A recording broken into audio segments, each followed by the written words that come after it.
Bismillah.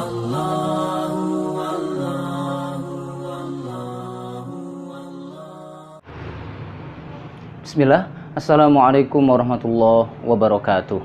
Alhamdulillah wassalatu wassalamu ala rasulillah wa ala alihi wa sahbihi wa man walah wa ba'du.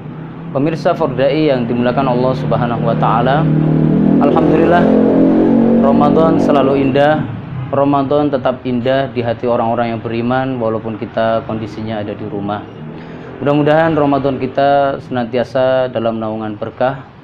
Kemudian kita bisa mengisi Ramadan ini dengan amal-amal terbaik, mengisi dengan amal-amal yang kelak akan menyelamatkan kita di hari kiamat. Salawat beriring salam mudah-mudahan tercurahkan kepada Nabi Muhammad Sallallahu Alaihi Wasallam. Beliau teladan kita dalam kebaikan, beliau contoh kita dalam kebaikan. Marilah kita senantiasa bersolawat untuk beliau, guru kebaikan bagi sekalian alam. Pemirsa Fardai yang dimuliakan Allah Subhanahu wa Ta'ala, dalam berislam kita harus mengerti posisi kita dan tingkatan kita. Dalam hadis riwayat Imam Muslim, Rasulullah SAW menyebutkan bahwa tingkatan orang Islam itu ada tiga. Yang pertama Islam, yang kedua iman, yang ketiga adalah ihsan. Islam adalah ketika seorang hamba menjalankan hukum-hukum sesuai dengan ilmu syar'i, dia menjalani perintah-perintah Allah, berusaha menjauhi larangan-larangan Allah. Kemudian iman adalah orang yang beramal dan mengiringinya dengan keyakinan tentang surga neraka, tentang ridho Allah, tentang cinta Allah dan lain-lain. Sedangkan tingkat yang ketiga adalah ihsan, yaitu seseorang yang menghamba kepada Allah Subhanahu wa Ta'ala seolah-olah seperti melihat Allah, melakukan apapun merasa diawasi oleh Allah Subhanahu wa Ta'ala. Ma'asyiral muslimin, barakallahu fikum. Kalau kita perhatikan problem umat Islam hari ini, yang paling besar adalah problem hilangnya integritas. Banyak kaum muslimin yang seolah-olah tidak nyambung antara apa yang dia pelajari, ilmu yang dia dapat, sama perbuatan sehari-hari. Cobalah kita perhatikan, banyak sekali hafid-hafid Quran yang menghabiskan waktunya untuk bermain-main, bercanda-canda, bermain media sosial, sehingga akhirnya Al-Quranul Karim, kalamullah subhanahu wa ta'ala, tidak menjadi bagian hidupnya yang penting. Kita juga bisa melihat banyak sekali orang-orang yang sekolah dari pesantren, tapi dalam keseharian hidupnya biasa-biasa saja. Dan masih banyak lagi yang lainnya. Intinya kita hari ini mengalami problem tentang integritas atau kecilnya integritas yang dimiliki oleh seorang muslim. Dari sinilah kita bisa mengambil pelajaran berharga dari puasa. Puasa ini ternyata bisa menyatukan poin-poin penting kehidupan seorang muslim, sehingga nanti terwujud pribadi yang punya integritas. Di mana letaknya? Coba kita perhatikan. Kita ini dalam berislam tentunya belajar tauhid, belajar akidah, dan belajar ilmu syar'i. Tapi jarang sekali ada yang bisa menggabungkannya dan mewujudkan dalam kehidupan ini menyatu. Mengkombinasikannya dengan baik, kemudian mewujudkannya dalam kehidupan. Kita perhatikan banyak orang-orang Islam yang tidak berhasil melakukannya. Makanya jangan heran kalau kadang dalam kasus-kasus korupsi besar, kita lihat di situ deretan nama-nama orang Islam. Bahkan tidak jarang dalam kasus-kasus besar, kita lihat orang yang berjidat hitam. Bahkan kita perhatikan dalam kasus-kasus kerusuhan dan lain-lain, kita melihat ada jilbab-jilbab yang lebar. Ini karena hilangnya atau kurangnya mampu dalam menyatukan ilmu syar'i, tauhid, dan keimanannya.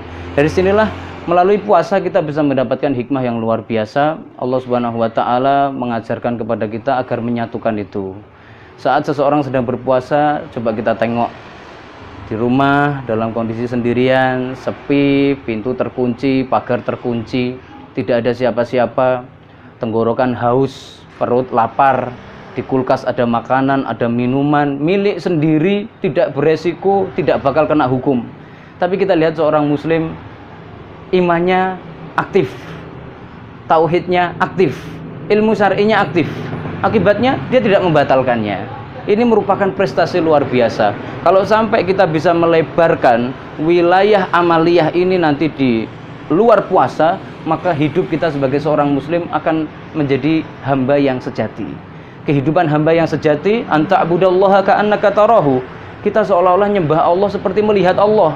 Atau kalau nggak seperti itu, seperti kita dilihat Allah terus, dipantau Allah. Dan ini saat seseorang sedang berpuasa, dia benar-benar mempraktekkan muraqabah, mempraktekkan ihsan, mempraktekkan integritas, sehingga dia melakukan perbuatan baik hanya karena ingin mencari ridho Allah, tidak ingin dimurkai oleh Allah. Pemirsa Fordai yang dimuliakan Allah Subhanahu wa taala, hal inilah yang patut untuk sama-sama kita tekankan dalam hal ini, bahwa puasa adalah ibadah yang bermanfaat untuk umat manusia sepanjang sejarah. Generasi manapun kalau seandainya menjalani puasa dengan baik, maka akan menjadi umat yang baik. Dari sini Allah mengingatkan kita, ya ayyuhalladzina amanu kutiba alaikumusyiyamu kama kutiba alal ladzina min qablikum. Orang-orang yang beriman diwajibkan atas kalian berpuasa sebagaimana orang-orang sebelum kalian. Kenapa puasa diwajibkan zaman sekarang, zaman dulu dan dulu banget? Karena kita sebagai manusia memang membutuhkan puasa untuk merecovery banyak kerusakan yang terjadi. Problem-problem tiap zaman itu butuh puasa untuk menyelesaikannya. Dari sinilah Allah Subhanahu wa taala menetapkan puasa sebagai syariat sepanjang masa, ganti nabi, ganti generasi, puasa tetap diperintahkan. Ibnu Jauzi menyampaikan di dalam Saidul Khatir, puasa ini diperintahkan di setiap masa, setiap nabi, karena manfaatnya lintas generasi, lintas zaman. Berbeda dengan syariat-syariat yang lain yang seringkali Allah rubah, seringkali Allah ganti, seringkali Allah hapus, karena memang manfaatnya terbatas. Sedangkan puasa, Allah Subhanahu wa taala melihat manfaat itu ada di setiap zaman, termasuk zaman kita. Jadi kalau kita ingin memperbaiki negeri kita, kita harus melestarikan puasa yang baik, puasa yang benar, puasa sesuai tuntunan Rasulullah. Dari situlah akan tercipta sebuah masyarakat yang memiliki integritas, memiliki ihsan, menyembah Allah seolah-olah seperti melihat Allah langsung atau seperti dilihat Allah terus-menerus. Setiap kali mau berbuat, tauhidnya selalu hidup. Setiap mau melakukan sesuatu, maka kemudian akhirnya imannya hidup. Setiap mau melakukan sesuatu, maka ilmu syar'inya hidup. Jadi sebagai contoh mudahnya seperti ini, ma'asyiral muslimin, pemirsa Fordai yang dimuliakan Allah Subhanahu wa taala. Sebagai contoh seperti ini.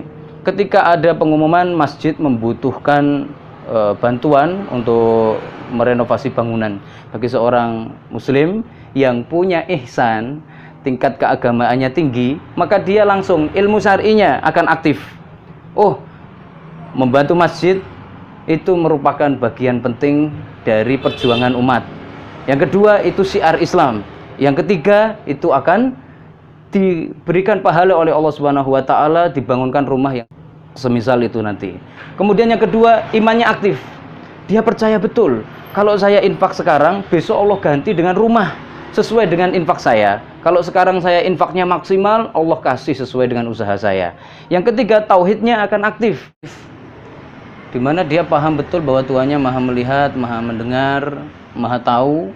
Lalu kemudian seseorang akan berusaha beramal yang terbaik, mengeluarkan harta yang terbaik, dan berusaha untuk seikhlas mungkin, serahasia mungkin, supaya dia tetap bisa menjaga hubungannya dengan Allah. Apabila dalam beramal, setiap kali ada perintah maupun larangan, rasa muraqabah, integritas, dan juga ihsan itu muncul, maka tentu beramal menjadi mudah.